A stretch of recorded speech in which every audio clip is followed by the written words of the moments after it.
previous one I did on the active shooter. In this video, I'm going to add additional information on the shooting tempo and then talk about what happens to the dynamic when a homicide bomber or more are included in the mix. The primary audience for this video are those who fall into the category of sheepdog or those who have chosen to be armed legally and who carry every day where it is legal to carry. We're going to take a look at a couple of slides here that I have done some research and collected from the U.S. Concealed Carry Association about a year ago. They had done an analysis, and I've added some of my own information to it to give it a little more clarity. So let's talk about that. For the purposes of this discussion, I'm going to define the active shooter as a person who initiates an assault with the intent to have maximum casualties, and the person does not have the expectation of coming out alive. I frame it that way because a person or persons who do have an expectation of leaving alive will use different tactics.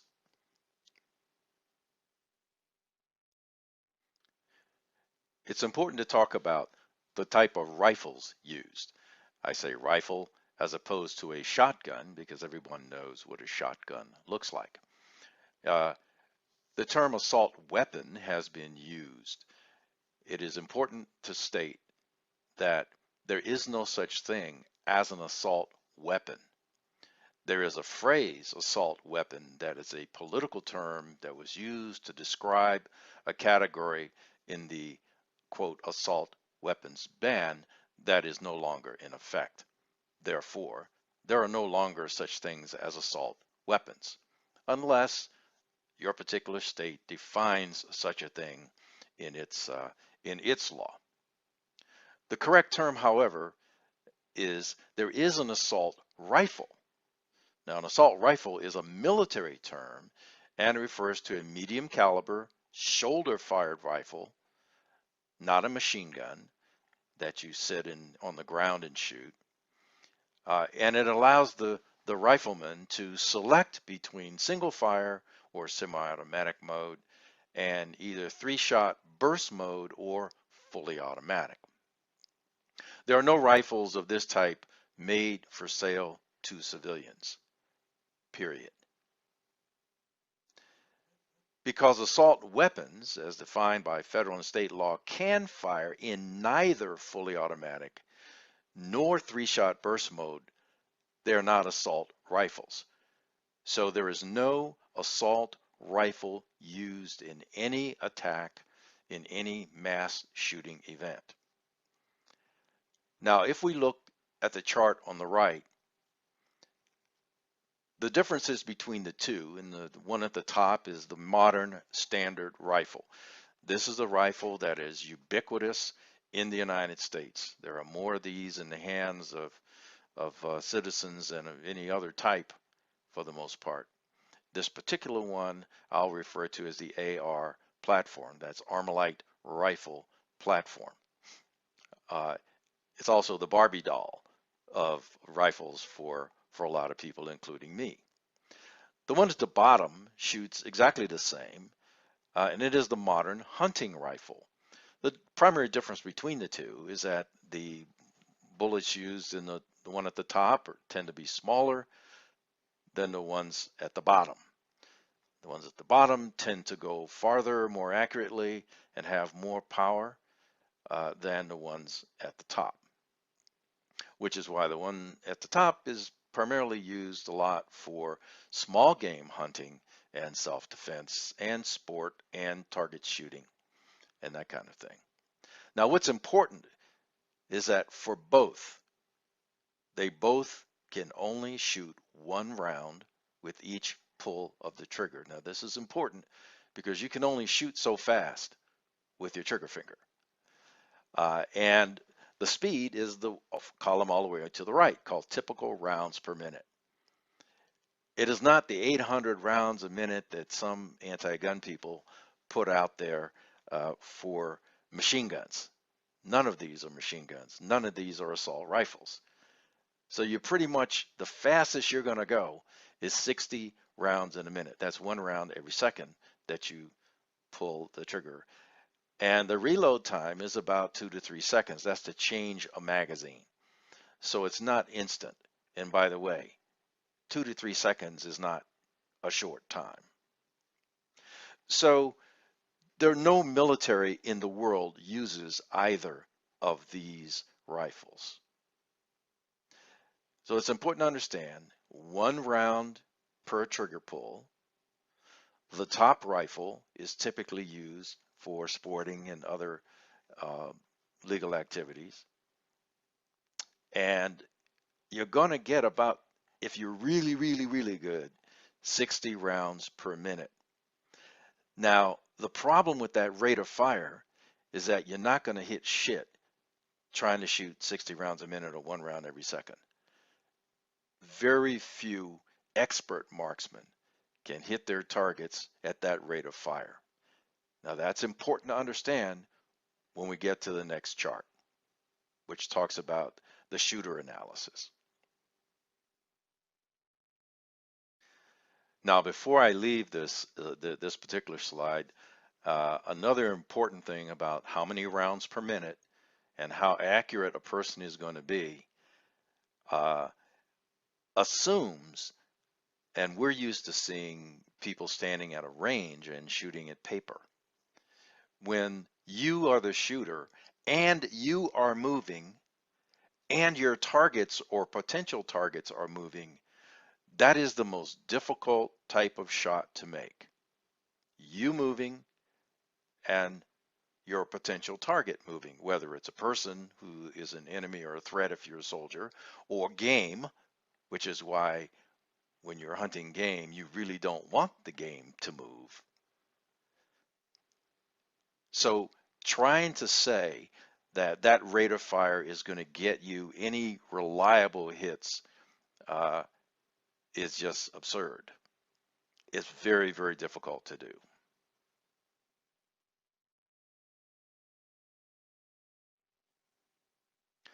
This table takes a look at the analysis of 6 assaults.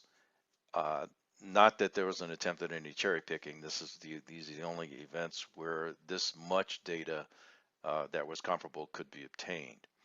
I'll update this if the Umpqua College data is made available.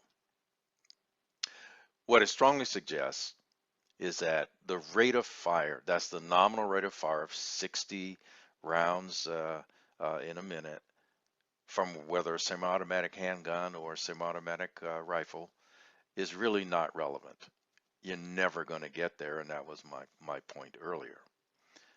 So the rate of fire of the gun has nothing to do with the lethality of the attack.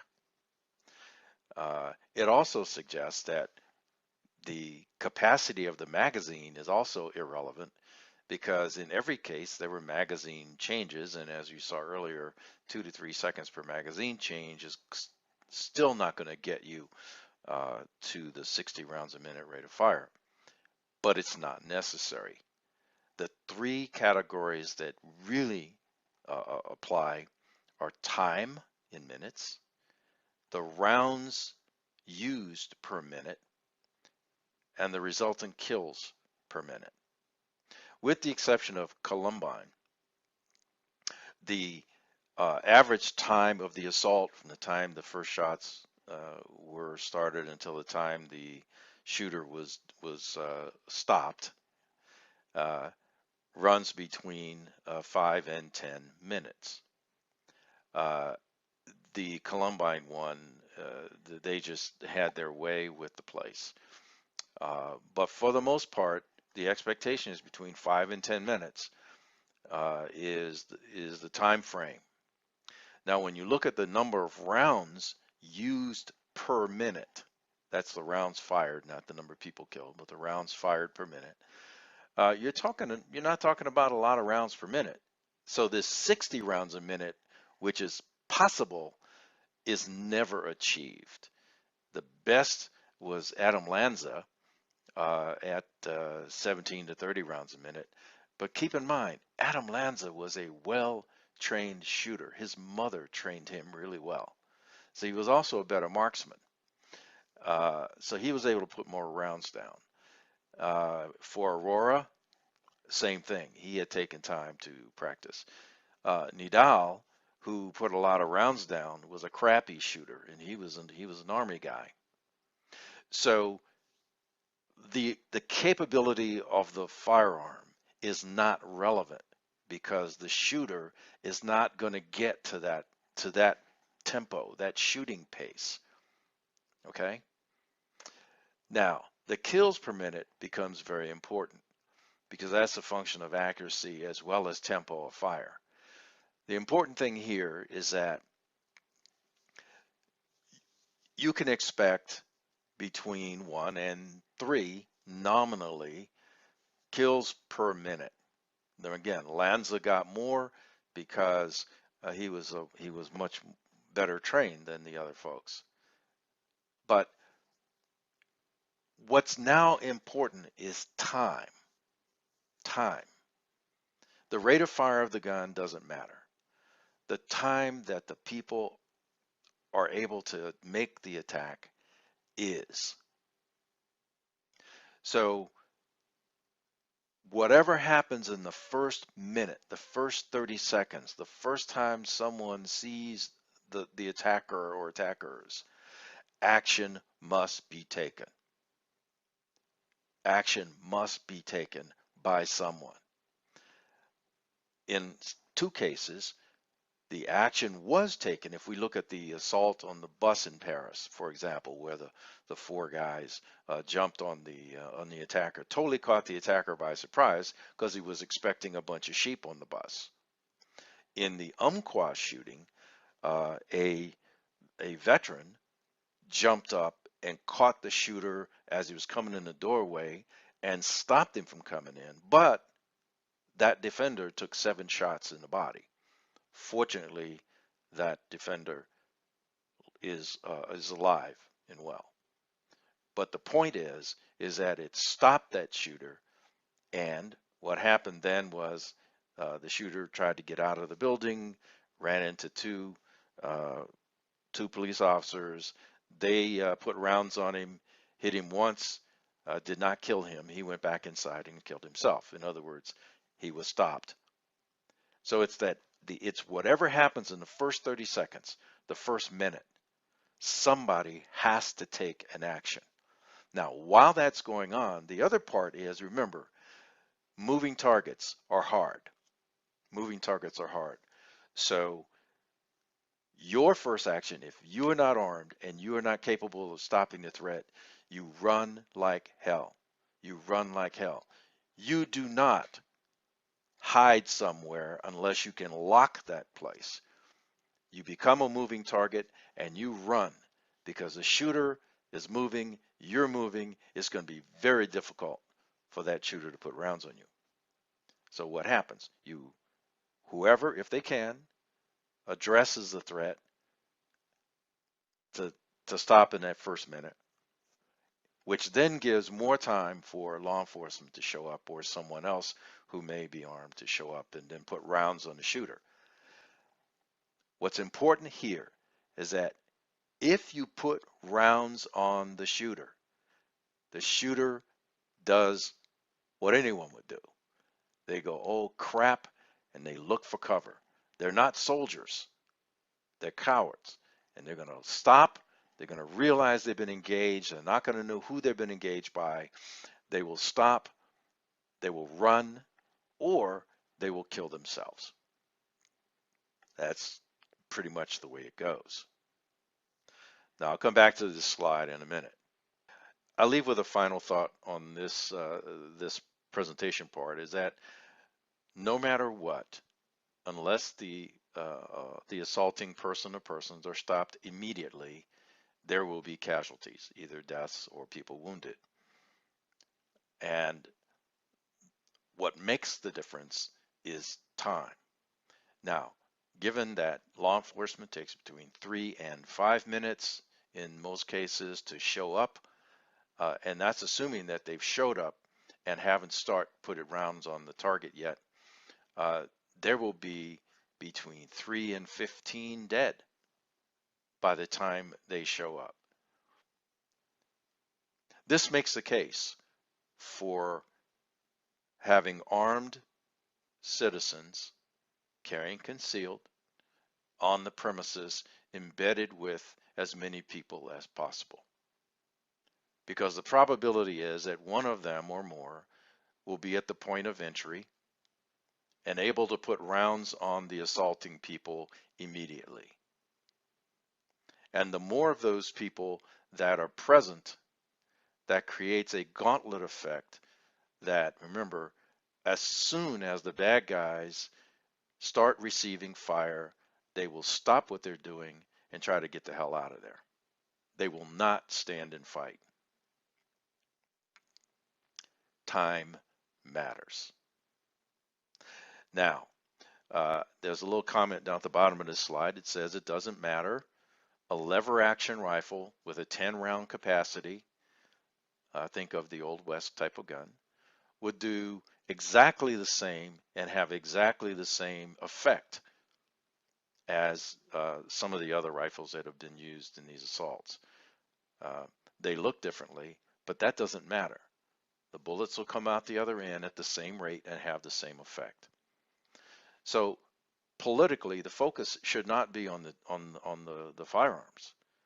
The focus should be on how do you harden the potential targets.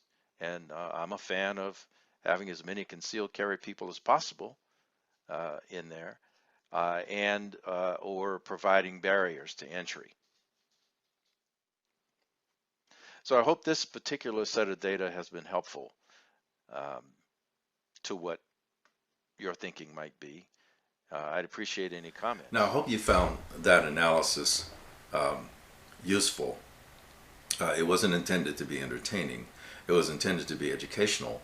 And I didn't have a lot of fancy graphics and transitions and all that kind of stuff.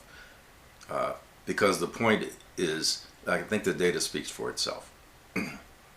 Now, let me add this dimension of a homicide bomber. So instead of just having people assault a soft target with firearms, you now have homicide bombers with vests. The principle is still the same. The casualty rate will be higher, unfortunately, but the principle is still the same.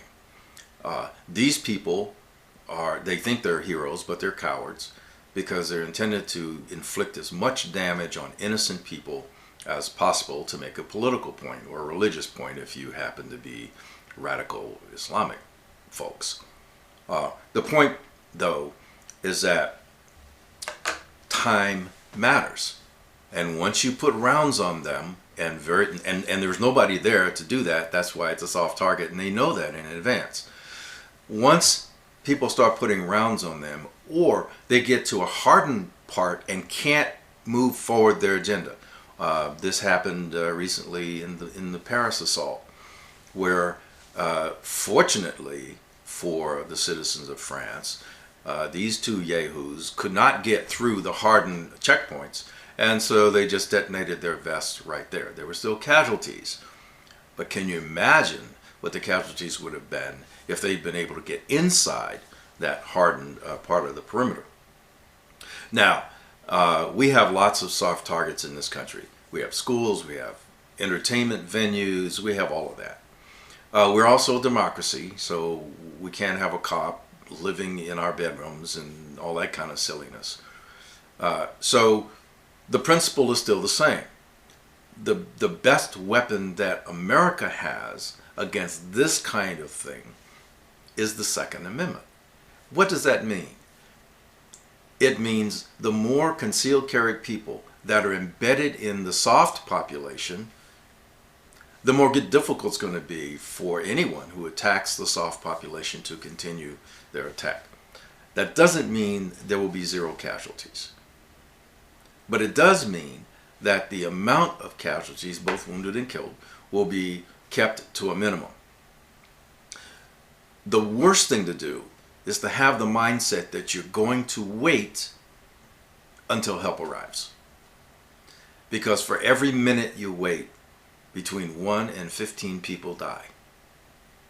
That's just the data. And if you have a homicide bomber attack, it just gets uglier. Thanks for watching. Carry on.